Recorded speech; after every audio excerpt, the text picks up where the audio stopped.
The relationship between men and mental health has often been called a silent crisis. On this podcast, we're breaking the silence. Welcome to Mental Health. It's time to talk. Here's your host, Allan Kehler. Hello, everyone. Thank you so much for taking the time to tune in on today's show, our 20th show. Can you believe it? 20th. On today's show, we have for you a certified grief recovery specialist. We have a woman who cares, a woman who wants to genuinely help all of us feel, to move through grief. Yes, today we have Sarah Hines. Sarah, welcome and thank you for joining us. Thank you. How are you? I'm great. Thank you very much. Sarah, Thanks. I'm curious. What exactly led you to being in this space? I mean, obviously we all go through grief, but you have now made this your mission, your work. How did you ever get into this space? It's pretty amazing. Actually, I was about 20 years ago. I volunteered in palliative care for men who were dying of AIDS. Mm-hmm. And that was an epidemic at the time. We're going way back, so I'm dating myself just a little bit. But it was when where men that were dying of AIDS were shunned from their family for being gay. They were shunned by their community because no one wanted to get near them. And they were really dying alone. And there was something inside of the grief of men grieving alone and dying alone that really just got me into activist mode. And I've been doing it part-time for the last 20 years, and up to about 4 years ago did I actually really take it into my own hands and do this a little bit more full-time. So now I'm in full swing. Good for you. And I know that you've said before, Sarah, in those moments before death, there's something very, well, I think you actually used the words beautiful, right? Like, what are some of those lessons that you've learned as you watch people go through that process? When people die? Yeah, like when they're approaching that. There's a crack that happens. It's really hard to describe, and I feel a lot of the times when I put words to it, I actually do it a bit of a disservice. So I'll do my best. But the idea of it really is there's this lightning. It's almost like the weight of the world kind of comes off their shoulders a little bit, and there's a softening around them that really kind of just makes them look like everything is going to be okay. And when you can kind of sit in that moment and just actually be present in that moment and witness that moment, you'll see it. And it's a beautiful moment to be, and humbling moment to witness, that not very many people get the opportunity to see. Yeah, I appreciate that perspective. I can also appreciate that it's hard to articulate anything that's somewhat spiritual in nature. Yeah. And so you've observed a lot of this. And for people who are going through it themselves, who are walking through it, and because on this podcast we talk a lot about men, obviously, there are significant differences, aren't there, in the way that men grieve versus women? Big time. And you know, it's those that identify as male, there's a much different mentality around what grief means to them, as opposed to those that identify as women. And how do we play in between those two, and how do we create safe spaces for those two to be able to grieve in the way that they feel that they need to grieve? I mean, all grief is different, and but we're typically looking at grief from a female perspective, because that seems to be where we gravitate to around those, and I funny quotes, around soft skills. So how do we help men who are grieving, who we typically see only those hard skills through? How do we give them spaces to do that? Yeah. And so are there some general things that you're seeing in terms of, those that identify as male versus female, you know, whether it's the more projection or turning towards anger a lot more quick versus internalizing, going within sadness? Love it. Yes. Yes. I mean, and like, it's, again, we are like being a little stereotypical, and again, everybody grieves differently. But when we look at that population on a whole, men definitely grieve more internally. They hold it in. They hold the sadness in, and they will cry, but they cry alone. They cry alone in the shower. They cry alone in the car, where, you know, it's very acceptable for a woman to gather with girlfriends or family and loved ones and cry. So there's these, that's just one small little difference that we're seeing inside of the way that society has accepted grief out of women, or the visual grievances of women and not of men. So there's a bit of a societal shift that needs to happen around this. But before that can happen, we need to ensure that we're not trying to fit men into the same kind of field as women. We want them to be able to grieve the way they need to grieve. Coping mechanisms are another really big one. Women will typically, and I'm being very typically will go down the path of, I just need to hang out with my girls, or I need to be under the covers for 4 days. Men will, you know, build a tree fort in the backyard 5 times and go, you know, bungee jumping or like they'll go and do these like very outwardly overt, like kind of hands busy kind of things. And so it's just those kind of coping mechanisms that are a little bit different. What else? Oh, typically men like to grieve, like, or they like to, like, the way that men bond is another good example, right? They find connection more in doing those things, like going fishing or going for a run, or they sit at the bar at the pub, right? Shoulder to shoulder. That's more of the way men tend to connect with other men, or men support other men.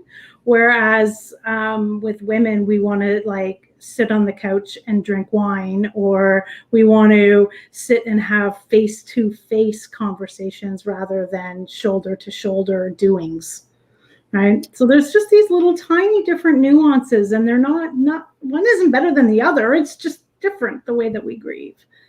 Yeah. Right. And I guess fair to say that the key is simply to give yourself permission to feel, to grieve. And do you find that men have a greater tendency to just deflect, avoid, not want to go within? Do not make me feel. No, right? And I'll figure it out, right? Because they fix things. That's what they do, right? And we can go all the way back to this idea of hunter-gatherers and what their role is in society as being protectors, right? And what happens when, and just as an example, their child dies. That protector role is gone, and they didn't fulfill it. And there's a grief around that specifically.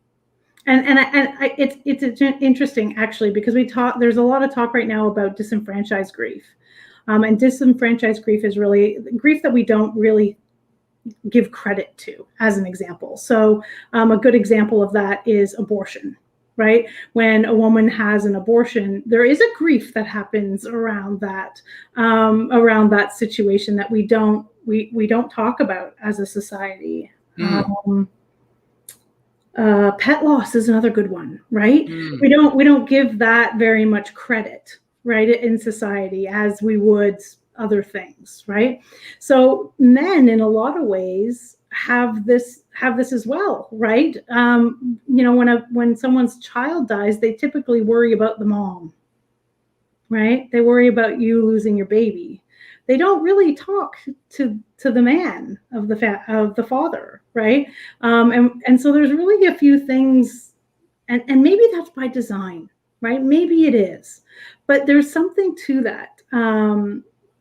That support system that we typically use inside of grief that just doesn't give men the support that they need. And I think that's a big part of why we need to build proper supports for men around grief. I think. 100%. Do you think, Sarah, that it also plays a factor where people just aren't sure necessarily how to have those conversations with the men? I mean, especially if, say, a couple, to your point, like if there's whether it's through abortion or the loss of a child, it's just easier, more comfortable to console, to have a conversation with a mother than a father. Well, I think the conversation can happen with a mom, right? I think fathers are too busy kind of holding it all in because they have this idea, and it's not their own making, it's of our society's making, that their role as a man, is the masculine role, is to hold on, is to keep their stuff straight, is to really keep the bonds alive, is to fix things. And so they're stoic through it, right? And we're used to those supports being talk therapy. We're used to those supports being just go to the gym and work it out, right? Just go grab the bottle, right? Those are the things that men use to cope with grief. Conversation is not what they're looking for. So how do we support men? Well, in the work that I've done, most of the work that I've gotten has come from wives or girlfriends who have come to me and said, my husband needs, or my partner needs help, and I don't know how to support them. And so I a lot of the times I have to go through the system, and then they come back and they're like, okay, that was good, but I really hate fishing. So what do I do now? So like, it's this idea of going in and saying, hey, let's go do something you like. Let's do it together. Right. And just sit with people. Right. And say, like, I feel you're hurting. I know you're hurting. I'm hurting too. And I know, like, talking about it is not necessarily what you feel as safe. And so maybe we could go and do this and have a chat about it. Right. Maybe we go do some fishing and maybe talk about what we miss. Right. And that's how we kind of get grief to come to the surface a little bit. I find with men. Yeah. And Connie, thank you. Connie's chiming in saying this is a very much needed topic. Agreed. And to your point, when you say a lot of men typically suppress, they stuff it, they bury it, I can't help but think about a hamster. A hamster will kind of take all the food and just store everything in the cheek, but you can only put so much in there before something's going to come out, right?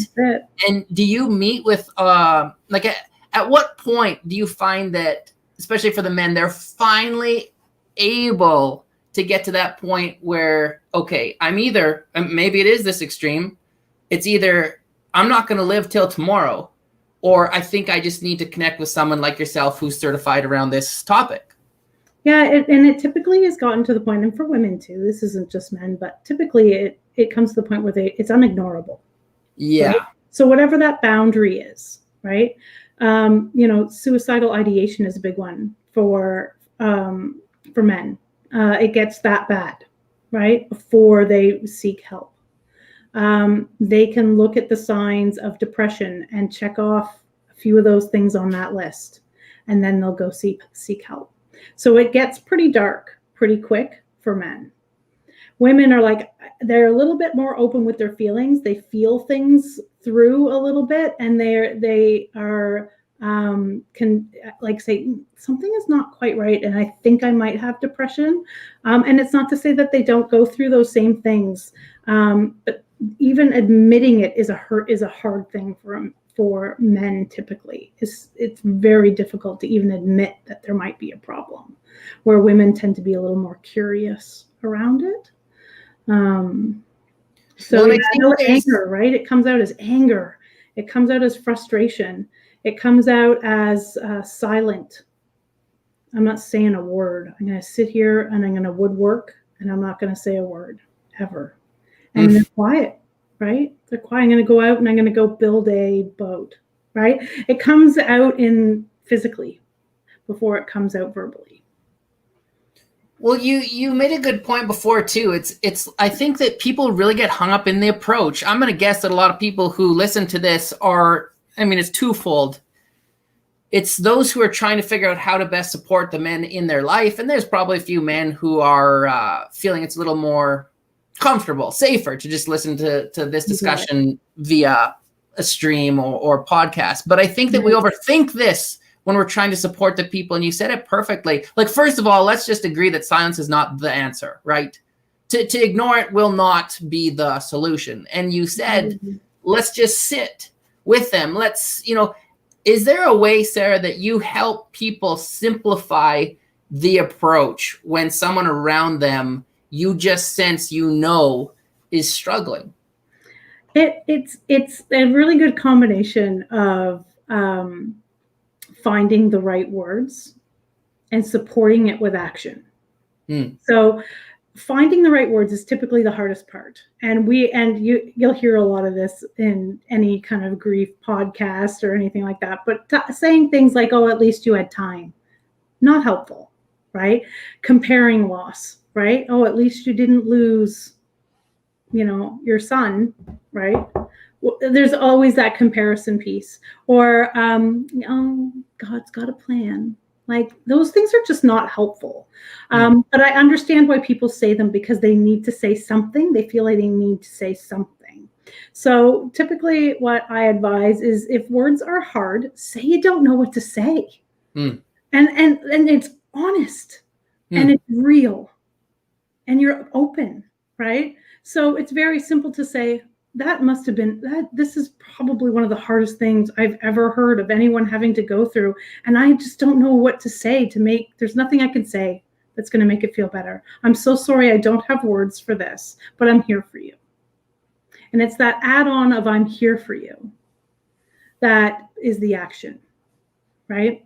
So it's not call me if you need anything, because no one's calling. Because what you've done is you've put all the onus on the griever to come up with your action plan on how you're going to support them. Well, that's not helpful. Like, I'm busy grieving, right? If you want to help, figure that out, right?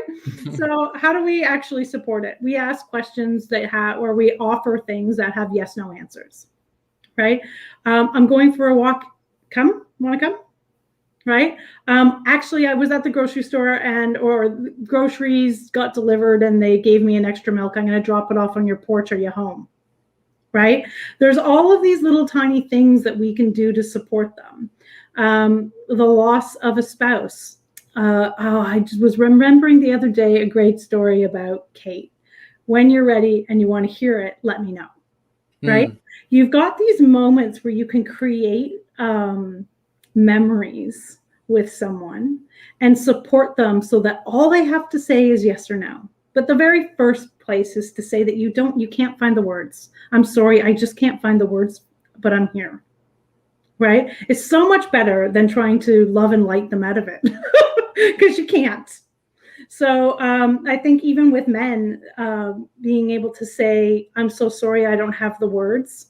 And I'm here if you want to go, grab a drink, or if you want to go for a fish, or you want to go for a jog, right? Or you want to go, and I'm being stereotypical again, but you get the idea, right? You pick up something that you want to go play some sports. Do you want to go, right? Like, all of those things that we typically would do that's a little bit more action oriented, I think are really important to add on and make sure that they're yes or no answers.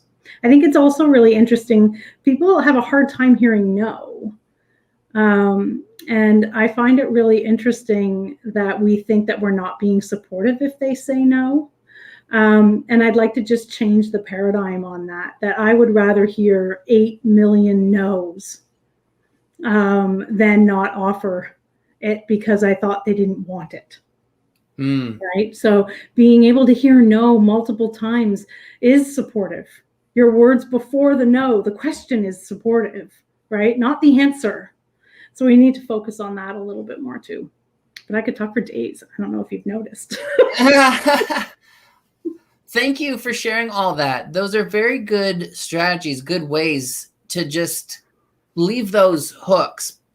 And I totally agree and appreciate that you brought up the need for action. And the thing is, people find out very quickly if the person is serious or genuine in that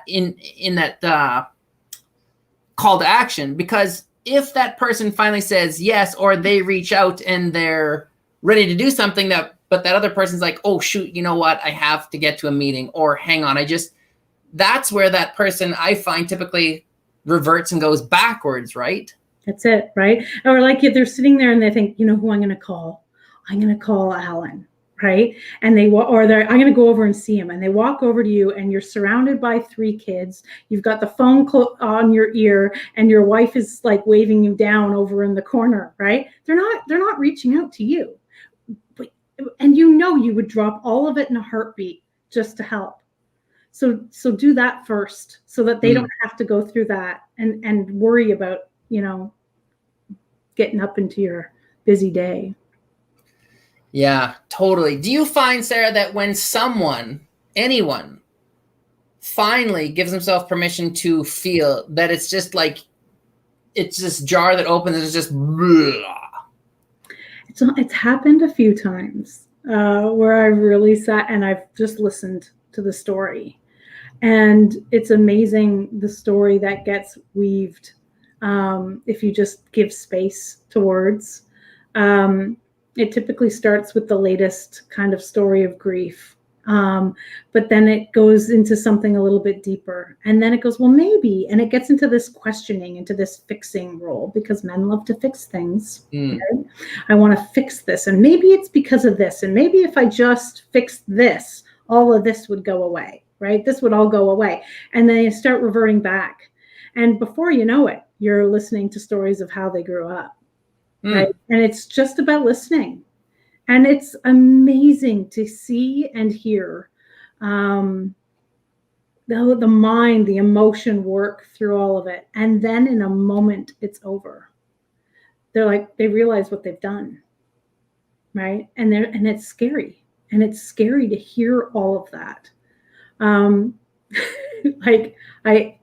think it's a little overwhelming, to be honest.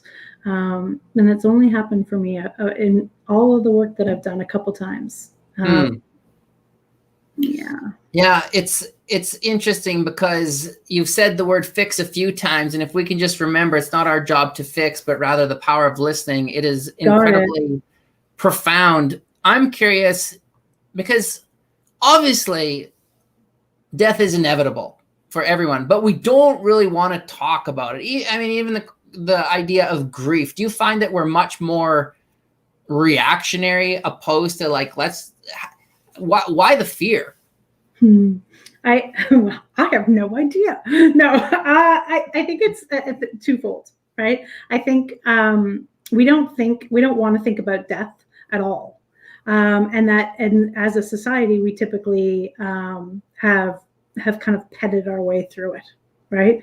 It's going to be okay. It's going to just power through it. Just get through it. You're strong. Be strong. Just be strong. Love and light.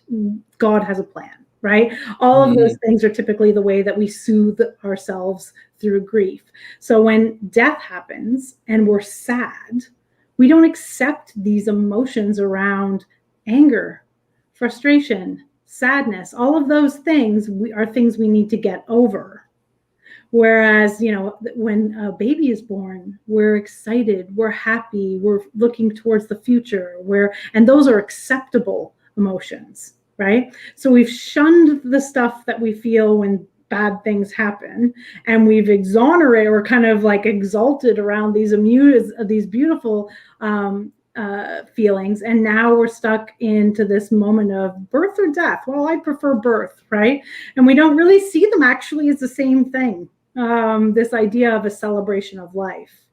I think if we saw grief as not an emotion, but as a skill that we need to build, that we would be much better to handle and accept our sadness and our lamentations around grief a little bit better. We'd be able to hold them in a way that, because we're going to hold them for the rest of our life. The grief is, and you'll hear this all over the place, right? But the grief is this love affair in reverse.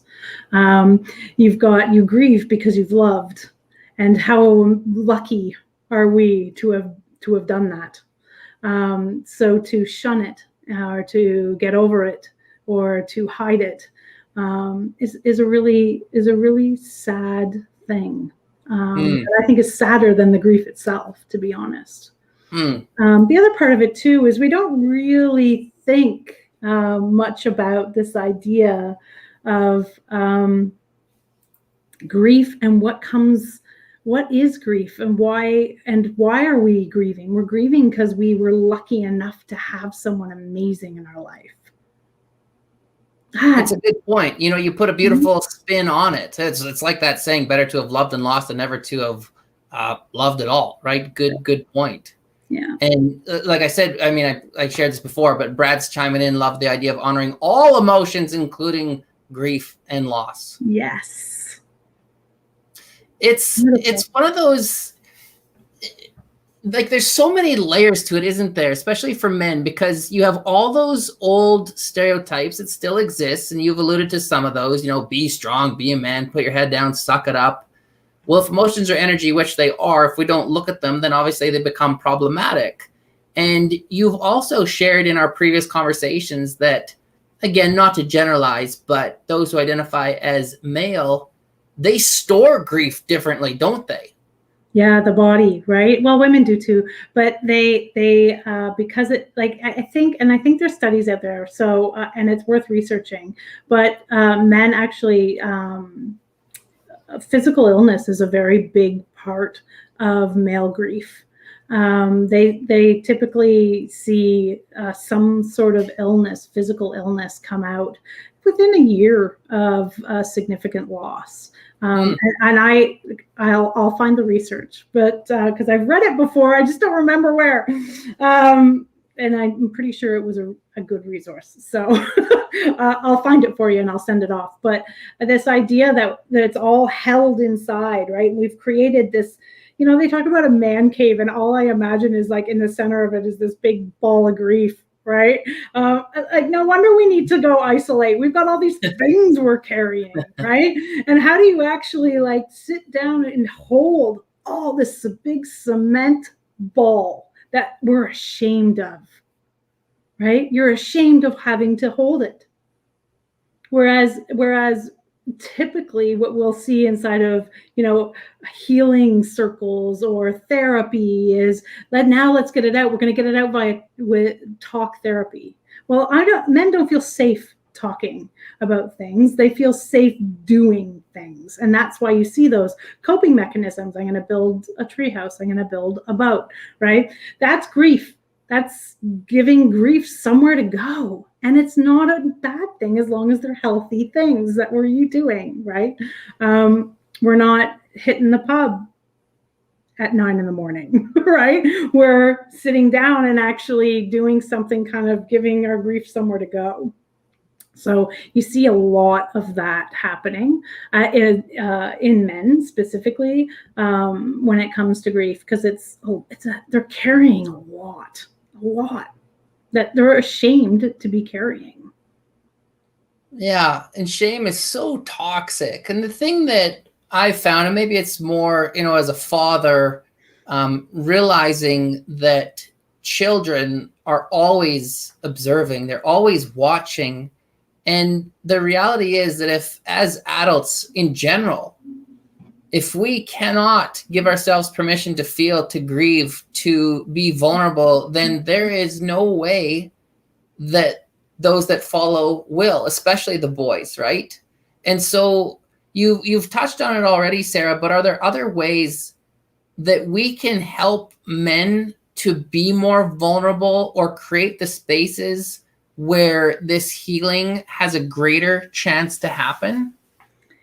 It's interesting because I find, and that's a very delicate situation, like delicate statement, because what I'm afraid of happening is that we are going to have to convince men that they need to be the way they need to grieve in a certain way. So what I would rather happen is that we meet people where they are, and that where people are, that we give them a safe place to be able to grieve the way they need to grieve. And then inside of that you will find vulnerability. You will find acceptance. You will get rid of shame around grief. They won't be isolated. There won't be guilt, right? This idea of shame, guilt, and isolation, those three things alone, right, need to be released. And they cannot be released by invoking mandatory healing techniques, right? It has to be, let me meet you where you are and let's create a safe space and you grieve the way you need to grieve. That's, I think, the core of what we need to do. And that's going to be different for every person. I fully agree. I am 100% with you that it is absolutely essential, critical to meet people where they're at rather than forcing change. However, I'll say this, Sarah, I have tried to create the space. Here's just an example where I was doing a keynote with all men. There are about 50 men. And I said, after the break, we're going to push all the tables to the side. I have a talking stick and we are going to have a talking circle. And the fear was real. But nobody ran. And what happened is, the first few people passed, but then there was one who gave themselves permission to be vulnerable. Yeah. And then there was another. And so I feel like there, if we create this space, people eventually will come. Sometimes it takes a long, long time. Yeah. But I also think that it's essential that some people just step up to the plate and say, this is what's going on. This is me, and therefore giving other people permission to do the same. Are you seeing some of that take place, that shift in all the years, 20 years of doing this? Yeah, without question, right? I think because there's a safe space to do it, right? When you push tables aside and you put people shoulder to shoulder, and you have one person who's willing to step into the circle because they've got the courage to do it, you're now in a safe place, right? When I sat bedside and I watched a poor man grieve the idea of dying alone, it was a safe space, right? When I get when I do sales pitches for companies that I work with, a lot of times there's men that I'm talking to. And I'll get the one side of the conversation where they say, well, why do we even have to pay attention to this? And I'll also get, you won't believe what happened to me at my last job. And it ends in tears, right? Inside of those moments, right? And so there is moments where people can be quite vulnerable with their feelings and be open to it. And it gives me such, I don't want to use the word hope because I find that a very difficult word to get my head around, but I find it gives me such comfort to know that it is possible, that there is moments where this is there's examples of healthy grieving for men. There is. There's just not a lot of them, but there's not a lot for society as a whole, to be honest. So we'll see. Yeah. I love the word hope. I'm all about hope. and I know you are. I do have that belief. And I love the fact that you have chosen to work in this space. And I personally believe, Sarah, that there's a lot of men who find greater comfort sharing some of those most personal, darkest moments with a female or someone who identifies as a woman versus a man, because there's that nurturing, there's that, hang on, maybe with Sarah, if I talk with her, I don't have to worry about some of those judgments that come from the old stereotypes and scripts around men.